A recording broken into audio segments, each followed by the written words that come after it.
सतगुरु सिंगाजी महाराज की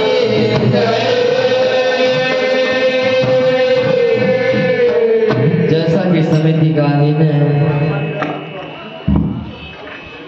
हरि की वृंदावन बनसी बजी मुया तीनों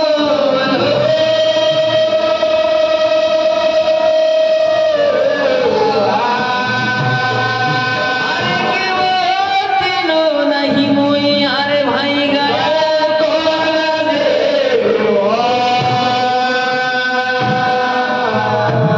कौन कौन भैया की सती मोही नहीं सत से शेष सुधीर नहीं का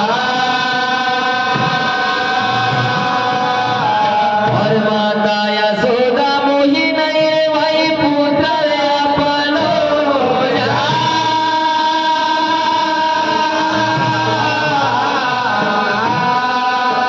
लखन सिया रामचंद्र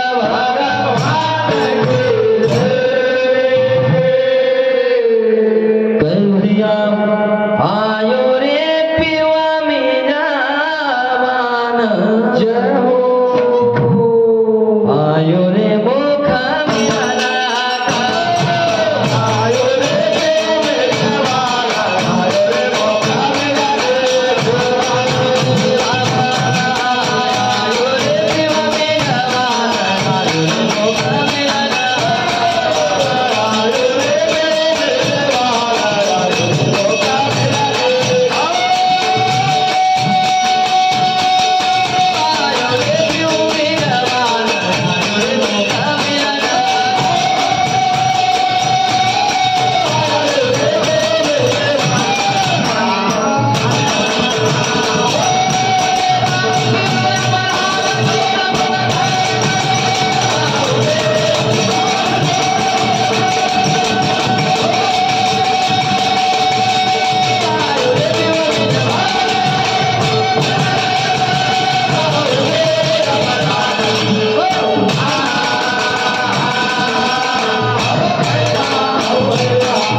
गोपियां राधा से कहती है,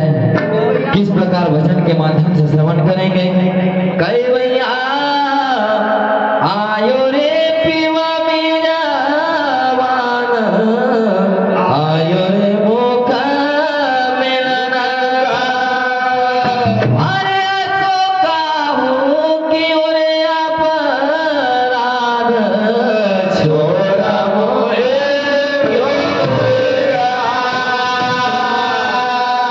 हरे बाबा आयो रे नाना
लिखुरी मारो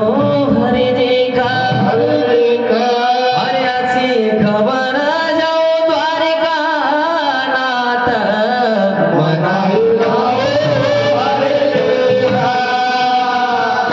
हरे बाबा हरिचंद्र सकिर बाजू बाल ग्रह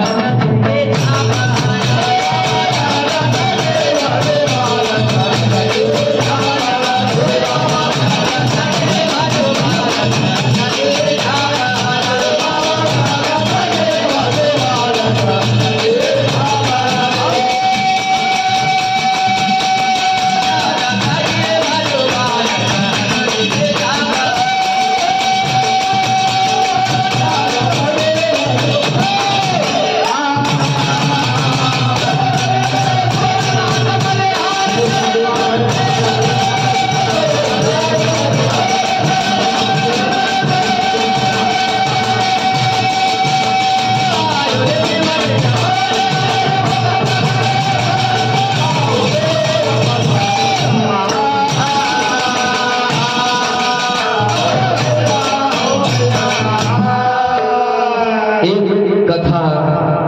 भगवान कृष्ण माता यशोदा से किस प्रकार चांद खिलौना के लिए रुदन करते हैं।